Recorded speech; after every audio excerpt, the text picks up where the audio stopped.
Hello नमस्ते सबैजनालाई मेरो युट्युब च्यानलमा स्वागत छ। अनि म चाहिँ आज तपाईहरुलाई सम्मानको साथ एउटा क्वेशन गर्न आएको। के कुरा भन्दाखेरि चाहिँ म त्यस्तो सेलिब्रिटी पनि हैन, म के पनि हैन, न मेरो युट्युबमा त्यस्तो ग्रो छ हैन, खतरा छु, न टिकटकमा छु, न फेसबुकमा छु, केही कुरामा पनि छैन म हैन। र पनि मान्छेहरुलाई चाहिँ मेरो बारेमा जान्न धेरै जरुरी रहेछ हैन। को रहेछ मेरो त्यस्तो शुभचिन्तक मलाई पनि जान्न मन छ। अनि म कहाँ गए, कोसँग हिँडे, के खाए, के लाए हैन, कता गए भन्ने कुरा चाहिँ जान्न धेरै जरुरी रहेछ। अनि मान्छेहरुले चाहिँ अनि सोधेको, मान्छेहरुले चाहिँ अरु मान्छेको थ्रुबाट चाहिँ मलाई सोध्छ हैन, यस्तो भनेको छ उस्तो भनेको छ भनेर सोध्छ हैन, भन्छ। अनि मलाई त्यो राम्रो लाग्दैन क्या। जोलाई चाहिँ मेरो बारेमा सोध्न मन छ, बुझ्न मन छ, जान्न मन छ, त्यो मान्छे आएर चाहिँ म भएको आएर चाहिँ कुरा गरोस् जस्तो लाग्छ मलाई। त्यही भएर म त्यस्तो सेलिब्रिटी पनि हैन, मेरो कुरा काट्दाखेरि पैसा पनि मैले दिन्न हैन। त्यही भएर चाहिँ तपाईहरुलाई के जान्न मन छ हैन, मेरो बारेमा के बुझ्न मन छ, त्यो चाहिँ डाइरेक्ट म भएको आएर सोधेर बुझेर गर्दा धेरै राम्रो हुन्छ है। अरूको मुखबाट मलाई सुन्न मन छैन। जोलाई इच्छा छ मेरो बारेमा सोध बुझ गर्न, त्यो मान्छे चाहिँ मेरो छेउमा आएर कुरा गर्दा हुन्छ, मैले खान्न। अनि दोस्रो कुरा, सबैको लाइफ हो हैन, सबै आफ्नो तरिकाले जिउन चाहन्छन्, जिउन दिनुपर्छ के। अरूको लाइफमा इन्टरफियर गर्ने काम नगर्नु होला तपाईहरु। आफू हैन, जो मान्छे जसरी खुसी छ त्यसरी खुसी हुन दिनुपर्छ। त्यसरी मान्छेलाई हैन के भन्नु, डोमिनेट गर्नुहुन्छ जस्तो चाहिँ लाग्दैन। के को लागि चाहिँ घमण्ड गर्नुहुन्छ हो तपाईहरु, अचम्म लाग्छ के हैन। के को लागि चाहिँ घमण्ड, आखिर मरेर जानु सबै एकै ठाउँ छ के। मरेर सब अमर कोही छ त छैन नि त, सबै मरेरै जाने हो नि त।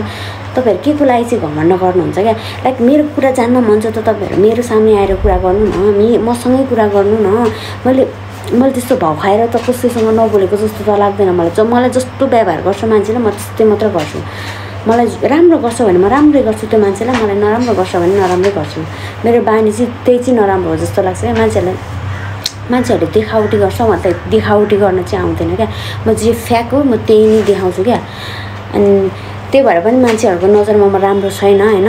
जो मान्छेहरू चाहिँ फ्याक बोल्छ, जे कुरा मनमा छ सबै कुरा ओकल छ हैन, त्यो मान्छेहरू चाहिँ कसैको राम्रो पनि हुँदैन, मलाई थाहा छ। मैले कति ठाउँमा भोगेको छु यो कुराहरू। त्यही भएर चाहिँ मेरो बारेमा जान्नु छ भने मलाई नै भन्नु हैन। म भएकै आउनु, मसँगै कुरा गर्नु, म बोल्छु। मसँग नबोल्ने मान्छेहरू रहेछ भने पनि हैन, म बोल्छु कि मलाई मतलब छैन क्या त्यस्तो। मलाई केहीको घमण्ड छैन, मसँग केही पनि छैन, मलाई केहीको घमण्ड पनि छैन। त्यही भएर चाहिँ फ्याक कुरा के हो जान्न मन छ, बुझ्न मन छ भने चाहिँ डाइरेक्ट मसँग आएर भन्नु होला, कुरा गर्नु होला है। त्यही भन्न चाहन्छु म तपाईहरुलाई। अनि एउटा कुरा, फोटोमा भिडियोमा देखेको कुराहरू सबै सही सत्य हुन्छ भन्ने पनि हुँदैन। केही कुराहरू मिसअन्डरस्ट्यान्डिङ पनि हुनसक्छ नि त। तपाईले के होला अर्को बुझ्ला हैन। अनि त्यही भएर चाहिँ मिसअन्डरस्ट्यान्डिङ हुनसक्छ। त्यही भएर चाहिँ मसँग आएर बुझ्दा धेरै राम्रो हुन्छ। त्यही हो। अब आइन्दादेखि चाहिँ हैन कुरा गर्नुस्, मेरो कुरा काट्नुस्, मलाई मतलब छैन। र पनि त मैले भन्नु खोजेको चाहिँ फ्याक कुरा के हो तपाईलाई जान्न मन छ, बुझ्नु मन छ भने चाहिँ डाइरेक्ट मसँग आउनु होला, मसँग कुरा गर्नु होला। त्यही भन्न चाहन्छु म तपाईहरुलाई। त्यही हो, आज चाहिँ म त्यही भन्न आएको तपाईहरुलाई। फ्याक कुरा मैले चाहिँ धेरै मान्छेको मुखबाट सुने क्या, धेरै मान्छेको मुखबाट सुने है।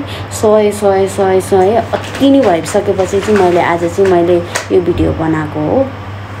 मलाई यस्तो भिडियो हाल्न पनि मन थिएन हैन, तर पनि त मान्छेहरूलाई क्युरियोसिटी रहेछ नि त मेरो बारेमा जान्नको बुझ्नको लागि। म त्यस्तो सेलिब्रिटी पनि हैन, केही पनि म नर्मल, जस्ट नर्मल मान्छे हो क्या। नर्मल भिखारी मान्छे हो क्या म। भिखारी भिख माग्दै हिँड्ने, त्यस्तो देदो भन्दै नि भिखारी मान्छे हो क्या म। भिखारी भिख माग्दै हिँड्ने, त्यस्तो देदो भन्दै नि।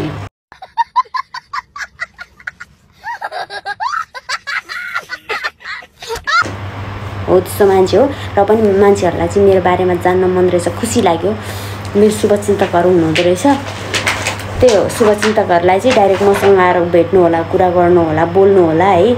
तपाईहरुलाई बोल्न मन छैन भने पनि मेसेज गर्नु होला, टेक्स्ट गर्नु होला, म टेक्स्ट गर्छु। तर अरु मान्छेको थ्रुबाट चाहिँ नसोध्नु होला, नबुझ्नु होला है। किन भन्दाखेरि मान्छेहरुले के रे एक कान दुई कान मैदान भने जस्तै सानो कुरालाई पनि ठुलो अलि के भन्छ नि बढाइ चढाइ गरेर ठुलो गरेर भन्छ नि त। कसै कुराहरु चाहिँ ठुलो कुरा छ भने चाहिँ सानो गरेर भन्ने पनि हुन्छन्। त्यही भएर चाहिँ जे कुरा फ्याक्ट कुरा चाहिँ मसँग मेरो बारेमा बुझ्न भन्छ नि मैसँग बुझ्नु, अरूसँग बुझ्नु जरुरी छैन।